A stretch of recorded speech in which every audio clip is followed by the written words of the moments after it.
esta ocasión con el título ¿Qué nos dice la luz de las estrellas? Y dentro del marco de la segunda semana de astronomía organizada por Astrosomontano y la UNED de Barbastro, don Juan José Pueyo Mur, nacido en Barcelona y profesor desde 1970 hasta 2010, 40 años, desarrolló su trabajo en el Departamento de Petrología y Geoquímica. Durante estos 40 años de docencia, ¿cuál ha sido tu especialización? Pues mi especialización en la Universidad de Barcelona ha sido dentro del campo de la geología y específicamente en el apartado de geoquímica. O sea, yo tenía la docencia de la geoquímica durante bastantes años, ¿no? Entonces, en lo que he estado trabajando, porque en la universidad se hace docencia, pero también se hace investigación, ¿no? Entonces ahí lo que he hecho es estudios geoquímicos, sobre todo de tipo isotópico, isótopos estables, en sedimentos sobre todo de tipo sales, tipo evaporitas que se llaman, o sea, yesos, sales, etcétera. Eso es la actividad principal que he hecho. Muy bien. Pero una vez jubilado, como persona inquieta que has sido, entre otras actividades te has dedicado durante 10 años a la astrofotografía y durante 5 años a la espectroscopía astronómica. Miembro de ASTED, Asociación Astronómica de Barcelona, que en estos momentos cumple su 75 aniversario. Tu relación con Azara, pueblo donde reside tu hermano y donde nació, creo que, tu madre, ha permitido que entras en contacto con Astrosomontano y que en estos momentos seas un colaborador importante de nuestra asociación. Pero claro, ¿qué fue lo que originó que una vez jubilado te dedicaras a profundizar y a desarrollar estas actividades? Bueno, yo tenía desde hace un montón de años dos temas pendientes, ¿no? Uno era que yo recuerdo perfectamente hace más de 55 años que en el bachillerato, o sea, en enseñanza media de entonces, pues nos enseñaban en física el átomo de hidrógeno, nos enseñaban el átomo de Bohr, la serie de Balmer, etcétera, ¿no? Entonces todo eso era una cosa totalmente teórica, era empollarse aquello, claro. No había ninguna parte práctica, ¿no? Entonces, por ejemplo, ahora que puedo hacer espectroscopía de estrellas, pues estoy viendo la serie de Balmer en las estrellas, por ejemplo, ¿no? Sé perfectamente, lo veremos en la charla después, ¿no?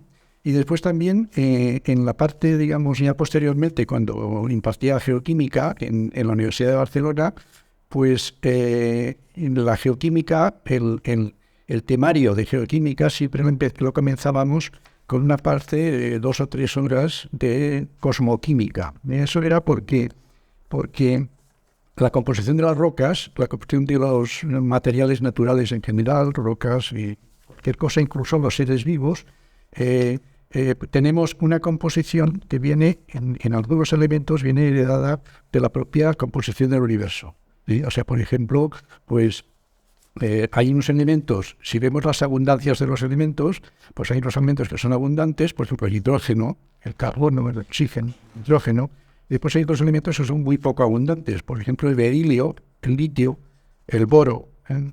Entonces, eso no es que haya pasado algo en la Tierra o a nivel geológico, sino que ya viene heredado de la propia composición del universo, porque las estrellas, digamos, tan saltos en composición, entonces hay elementos que se forman poco y hay otros que se forman mucho. Entonces hay una herencia en todo lo que es natural de la propia composición del universo.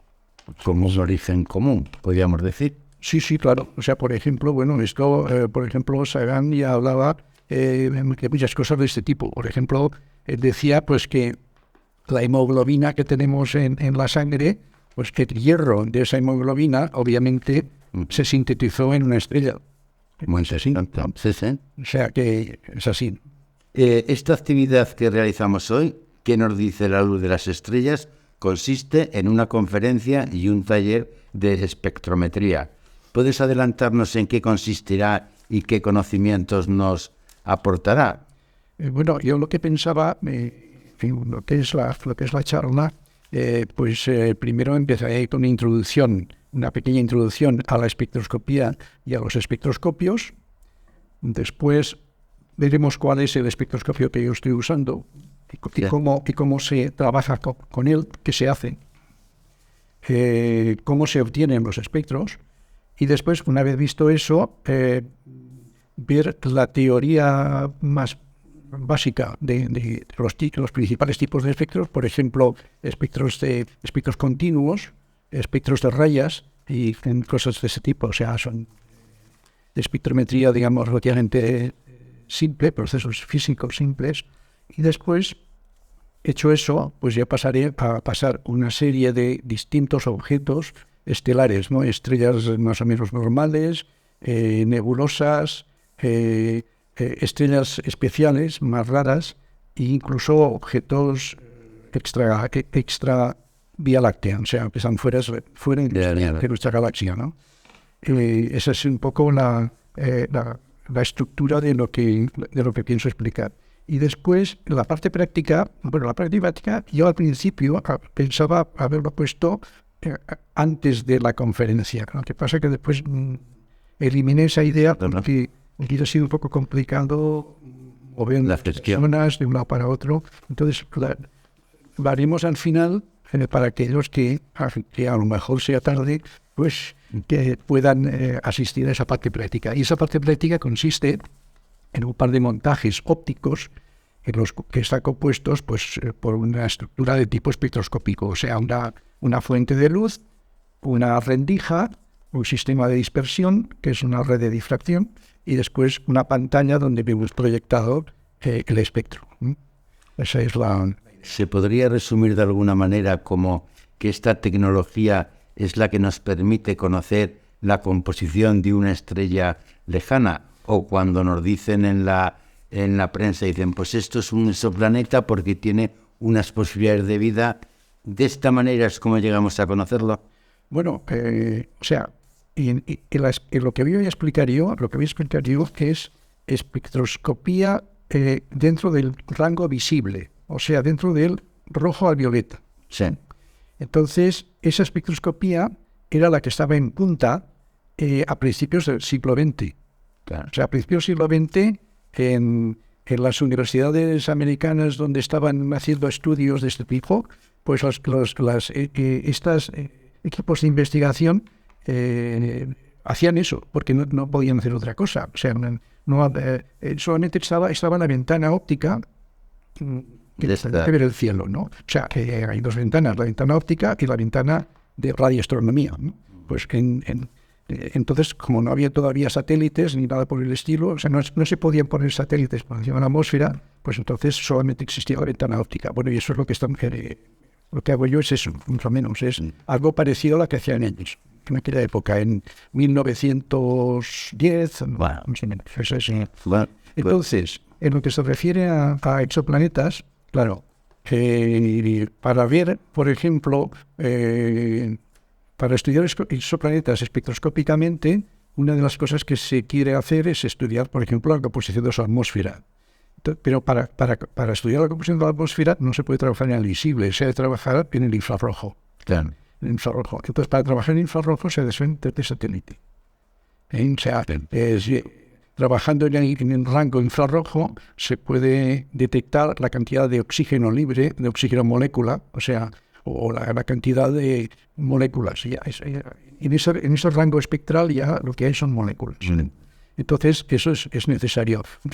Por ejemplo, si se encontrara un planeta, que me parece que no se encontró ninguno, pero si se encontrara un exoplaneta que tuviera una cantidad significativa de oxígeno molecular detectado, pues sería un planeta muy parecido a la Tierra. Candidato. Claro. Candidato a la vida. Claro, porque ese oxígeno, si hay un oxígeno en mucha abundancia, quiere decir que probablemente hay algo de tipo fotosintético. Claro. Entonces, pero eso me parece que no se ha encontrado No son. todavía. Se han encontrado otros gases, pero no el oxígeno. Pero eso ya son cosas que se hacen ya con satélite. O sea, no está fuera del alcance de los aficionados. No, Muy bien. Juan José, pues muchísimas gracias por tu presencia y seguro que nos vas a abrir muchas luces para ver cómo son y lo que nos dicen las luces de las estrellas. Muchas gracias. Un placer. Gracias.